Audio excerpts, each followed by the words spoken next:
त्वमेव माता च पिता त्वमेव बन्धुश्च सखा त्वमेव विद्या द्रविणं त्वमेव सर्वं मम देव देव। जय माँ, जय माँ, जय माँ, जय माँ। So now we continue. We go to Shahbag. 1924 में माँ की 28 वर्ष की वय में भोलानाथ जी को ढाका के नवाब के शाहबाग बगीचे में मैनेजर की नौकरी मिली। शाहबाग इतना विस्तृत था कि उसके अधिकतर हिस्से में जंगल बन गया था। थोड़े से हिस्से में सही रूप में बगीचा था। इसी बगीचे में भोलानाथ जी का निवास गृह, अलग रसोई घर, पूजा घर एवं और कुछ अन्य छोटे छोटे मकान, दालान, फव्वारे, हौज, फलों के व फूलों के बगीचे और लॉन इत्यादि थे। नवाब के समय का एक विशाल जलसा घर या नाच घर था, जो कि माँ के आगमन के बाद शीघ्र ही भक्तों का कीर्तन घर बन गया। भक्तगण वहीं कीर्तन करते। उसकी बाहर की ओर दोनों दिशाओं में पूर्व पश्चिम एक एक गोल घर थे। कीर्तन के समय कभी कभार माँ नाच घर में बैठती थी, पर अधिकतर गोल घर में महिलाओं के साथ ही बैठती। यही कीर्तन के उद्दीपन में माँ की उत्कृष्ट भावावस्था होती थी और माँ नाच घर में प्रवेश करती थी।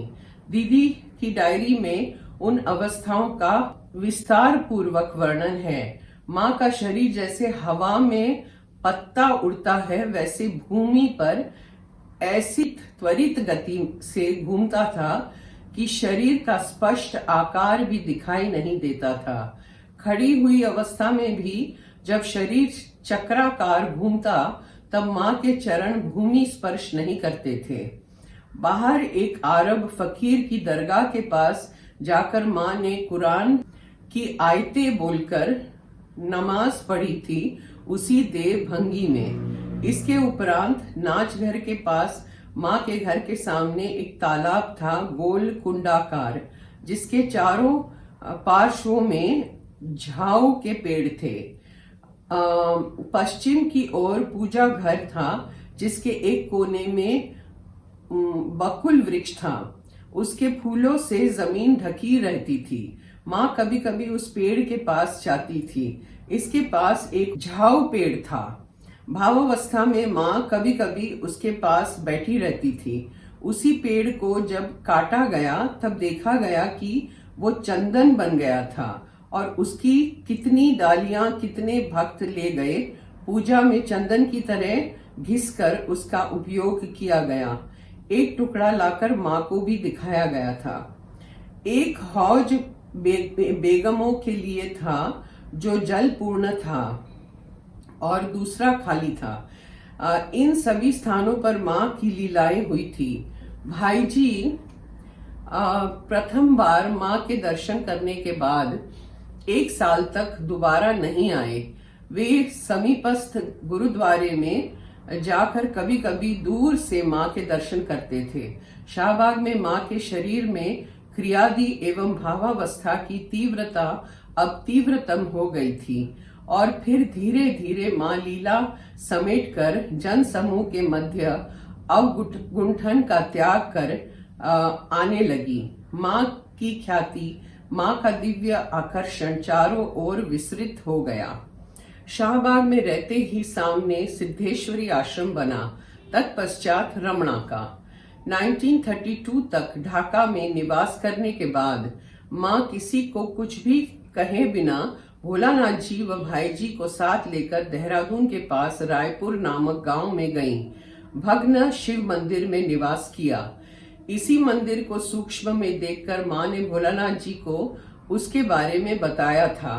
1932 से माँ का अनवरत भ्रमण प्रारंभ हुआ। भारत में भक्तों द्वारा अनेक आश्रम बनाए गए, इस आशा से कि माँ आश्रम में आकर रहेंगी और दर्शन प्राप्त होते रहेंगे। रमणा भूमि दर्शन करके हम शाहबाग की ओर चले। पहले के दिनों में रमणा से शाहबाग पैदल जाया जा सकता था।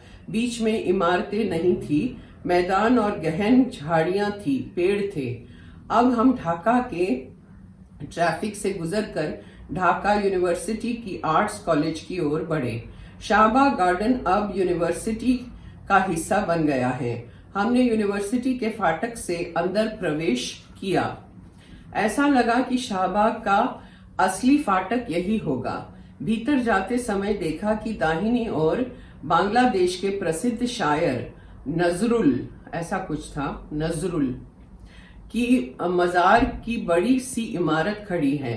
कई लोग गलती से उसे शाहबाग के फकीर की दरगाह समझते हैं। जरा सा आगे बढ़ने पर दूर ही से दाहिने ओर भव्य नाच घर और उससे संलग्न 2 गोल घर दृष्टिगोचर हुए। हम नीचे उतरे। दूर से भी और निकट से भी ये तीनों इमारतें अत्यंत भव्य, सुंदर, रोमांचक दिखाई देती हैं। मुस्लिम शैली का हल्के पीले रंग का आर्चिज वाला नाचघर है।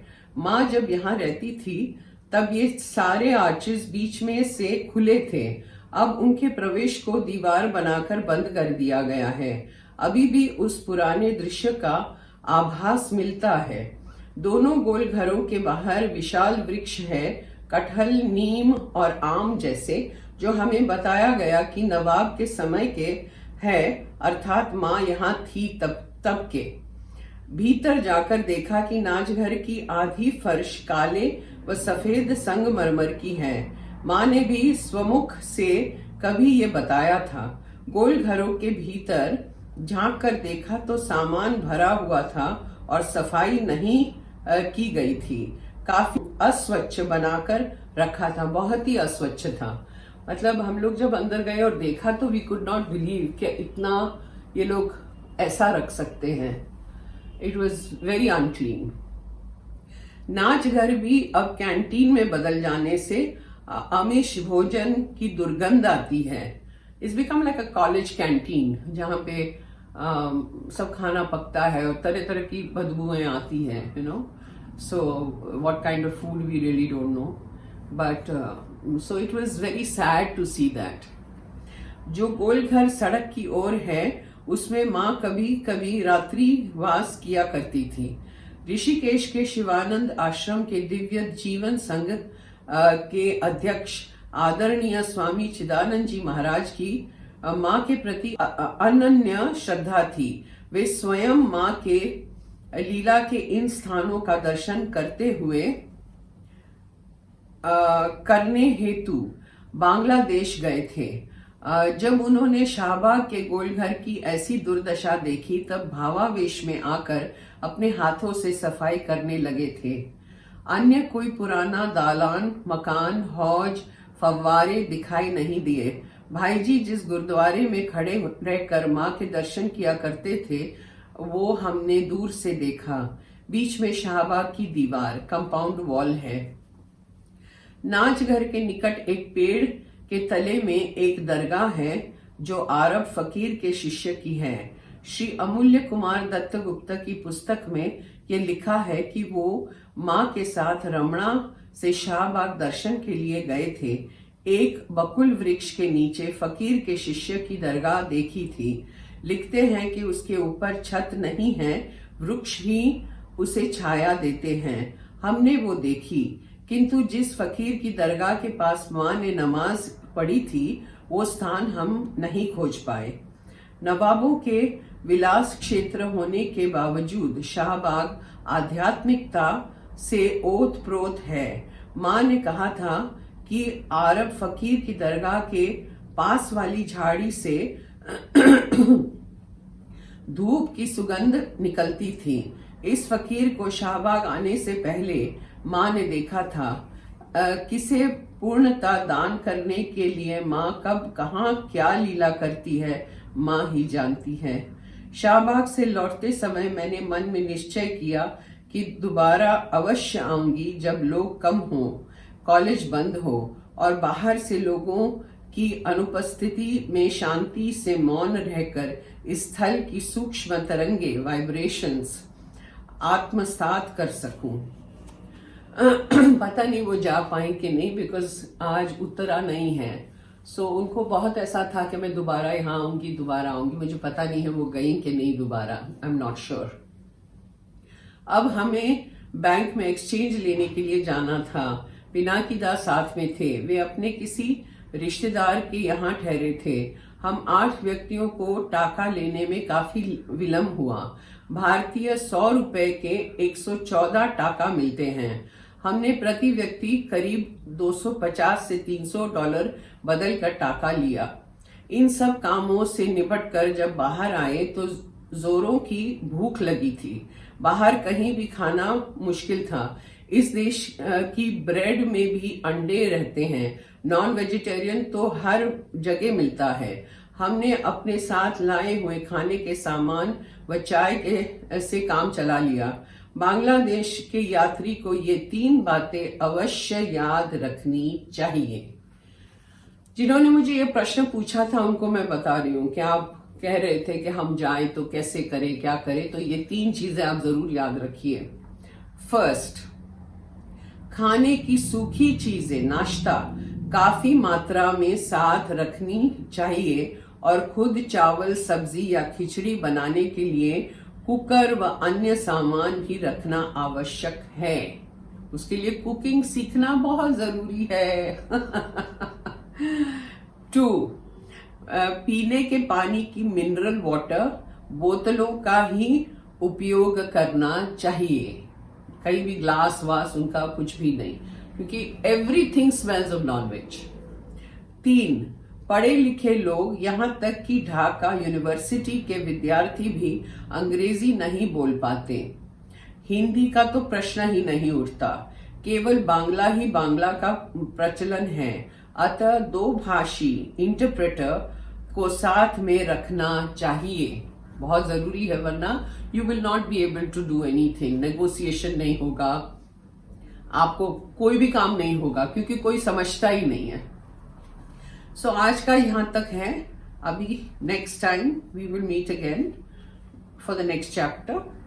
टिल देन, जय मां। त्वमेव माता च पिता त्वमेव, त्वमेव बंधुश्च सखा त्वमेव, त्वमेव विद्या द्रविणम त्वमेव, त्वमेव सर्वं मम देव देव। जय मां, जय मां, जय मां।